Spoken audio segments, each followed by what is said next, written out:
चलिए हम लोग आज 12th mathematics chapter number 10 vector algebra आज हम लोग चर्चा करेंगे एक्सरसाइज 10.1 की।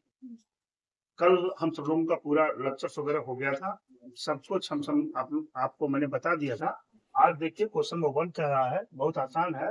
Represent graphically A displacement of A 40 kilometre 30 degree east of north, पूरब से उत्तर की तरफ जाए। ठीक है, देखिए ये देखिए आप ऐसे इसके पहले डायरेक्शन को बना लीजिए। डायरेक्शन हो गया ईस्ट, वेस्ट, नॉर्थ और क्या हो गया साउथ। ठीक है, 40 किलोमीटर जा रहे हैं कहाँ से? ईस्ट से नॉर्थ की तरफ, यानी ईस्ट ये है, नॉर्थ ये है। तो ये देखिए ये यहाँ से ऐसे जाएगा, ये कितना डिग्री है? 30 डिग्री। ऐसे एक मेजर कर लीजिए, ये चीजें हो गई आपकी। ये कितना है बेटा? 40 किलो, है ना। और यहाँ पर ऐसे करके आप लिख दीजिए कि ये 10 किलोमीटर का ग्राफ है। बस काम खत्म हो गया ग्राफ। आज तो समझ पाए होंगे आप। ये बात कर रहा है classify the following measures as scalars and vectors. कौन सी क्वांटिटियां स्केलर्स हैं और कौन सी वेक्टर्स हैं, इसकी बात कर रहे हैं। देखिए पहला 10 केजी। 10 केजी तो मास है। देखिए क्या है ये? मास है। मास कौन सी क्वांटिटी होती है? स्केलर पर। 2 नंबर की बात करें, देखिए 2 मीटर नॉर्थ वेस्ट। 2 मीटर, 2 तो मैग्नीट्यूड है और ये नॉर्थ और वेस्ट क्या है? डायरेक्शन है। ये तो वेक्टर हो ही जाएगा। तो आप 2 नंबर्स को आपने क्या लिख दिया? ये वेक्टर्स है। 3 नंबर की बात कर रहे हैं यहाँ। 3 नंबर क्या है बेटा? 40 डिग्री। डिग्री की बात कर रहे हैं, क्या दिया? Degree scalar. ये डिग्री है। डिग्री क्या होती है? Scalar quantity. स्केलर क्वांटिटी हो गई। इसके बाद 40 वाट। वाट किसका है? ऊर्जा का, एनर्जी का। एनर्जी क्या होती है? स्केलर क्वांटिटी की बात कर रहे हैं ये। ठीक है, ये क्या है? 5वां कूलाम दिया है। कूलाम का मतलब चार्ज।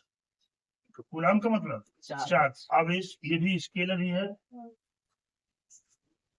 और ये देखिए 6 नंबर पे चलेगा, तो दिया है 20 मीटर पर सेकंड स्क्वायर। ये तो एक्सेलरेशन की बात कर रहे हैं। और एक्सेलरेशन क्या होती है? वेक्टर क्वांटिटी है। बात समझ पा रहे हैं ना? ये आपकी क्या है?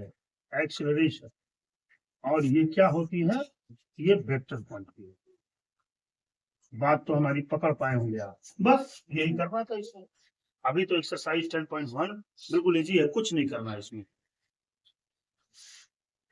देखिए आइए, देखिए कह रहा है क्लासिफाई क्वेश्चन की बात कर रहा है। Classify the following as scalars and vector quantity. इसमें से कौन से स्केलर क्वांटिटियां हैं, कौन सी वेक्टर क्वांटिटी? पहला क्या है? Time period. क्या है बेटा?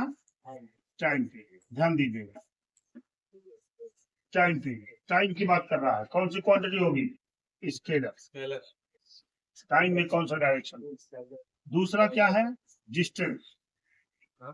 डिस्टेंस कौन सी क्वांटिटी है? स्केलर। ठीक है। फोर्स। थर्ड क्या है? फोर्स। फोर्स कौन सी क्वांटिटी है? वेक्टर। आपने लिखा तुरंत, सब याद है आपको। वेलोसिटी। वेलोसिटी क्या है? Vector quantity. और इसके बाद वर्क डन। वर्क डन क्या है बेटा? मुस्कान, वर्क डन क्या है? Scalar quantity. ठीक है, ये हो गया। ये भी आप बहुत अच्छे समझ लिए हैं कि in figure identify the following vectors. कौन सा वेक्टर्स है? कोइनिशियल वेक्टर। कोइनिशियल वेक्टर किसको कहते हैं? जिस वेक्टर की स्टार्टिंग पॉइंट एक होगी। आप देखेंगे ये वेक्टर ए और वेक्टर बी की स्टार्टिंग पॉइंट एक से देख रहे हैं ना, तो vector A and vector D और कोइनिशियल वेक्टर हो जाएंगे कि नहीं? पहला लिखेंगे vector A and D R क्या भाई?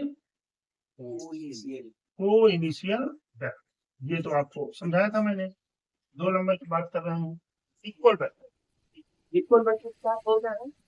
ऐसा वेक्टर जिसका मैग्नीट्यूड और डायरेक्शन दोनों सेम।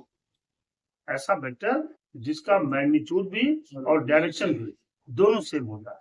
तो देखिए अगर हम ए की बात करें, ए का डायरेक्शन तो इधर है, बी का डायरेक्शन इधर है, कौन सा? हाँ ये देखिए बी और डी और बी, डी और बी का डायरेक्शन बिल्कुल सेम है, इधर का भी डायरेक्शन इधर है, इधर का भी डायरेक्शन इधर है कि नहीं है, और दोनों क्या है? सेम है। तो आप यहाँ लिख देंगे B and vector B and vector D are equal. क्यों जी मुस्कान? तुरंत आपने लिख दिया कि तो इक्वल वेक्टर की बात कर लेते हैं। Collinear but not equal, collinear हो लेकिन इक्वल नहीं हो, ठीक है। तो देखिए ए और सी, ये देखिए ये इक्वल तो है नहीं, ये कोलिनियर तो है लेकिन इक्वल नहीं है। क्यों नहीं इक्वल है? क्योंकि डायरेक्शन इनका डिफरेंट है, डायरेक्शन डिफरेंट है। तो आप लिख देंगे vector A and vector C are क्या? कोलिनियर, कोलिनियर बट क्या भाई? Not equal. इतना अच्छा कॉन्सेप्ट आपका हो गया है कि ऐसे क्वेश्चंस आपके गलत हो नहीं सकते, ठीक है ना। फिलहाल आगे की बात करते हैं। देखिए एक्सरसाइज 10.1 का लास्ट क्वेश्चन है ये, इसमें करा ट्रू एंड फॉल्स बताइए, ट्रू एंड फॉल्स बताइए। A and minus A are collinear, A और माइनस ए आर कोलिनियर। देखिए अगर ये वेक्टर ऐसे है ए, है ना, ए, तो इसका अपोजिट डायरेक्शन जो हम कर देंगे तो क्या हो जाएगा? माइनस से होगा कि नहीं? ये तो कोलिनियर है, तो ये चीजें आपकी क्या हो जाएंगी? ट्रू, ठीक है। दूसरी बात करा, two collinear vectors are always equal in magnitude. No, गलत है। Two collinear vector are always equal to magnitude, गलत है। नहीं हो सकता, ऑलवेज हमेशा कहाँ होते हैं? ये भी कहाँ मैग्नीट्यूड बराबर है लेकिन कोलिनियर तो है। तो लिहाजा ये चीजें जो है ये वाली चीजें क्या हो गई? फॉल्स हो। इसके बाद two vectors having same magnitude, दो वेक्टर्स अगर सेम मैग्नीट्यूड रखते हैं और कोलिनियर होंगे। कोई बात नहीं, ऐसा भी नहीं हो सकता। सेम मैग्नीट्यूड रखेंगे तो क्या नहीं हो सकता? ये तो ये भी फॉल्स है आपका, ये भी फॉल्स है। ये देखिए two collinear vector having same magnitude are equal. देखिए टू कोलिनियर वेक्टर, अगर दो collinear vector having same magnitude are equal, ये भी गलत है। सेम मैग्नीट्यूड भले रखेंगे, इक्वल कहाँ होंगे? वो वहां सेम मैग्नीट्यूड रख रहे हैं, ये और माइनस के, लेकिन डिफरेंस। इस तरह से आज हम सब लोग एक्सरसाइज 10.1 हमारा खत्म हुआ। अब हम लोग इसके आगे की बात करें। Thank you very much.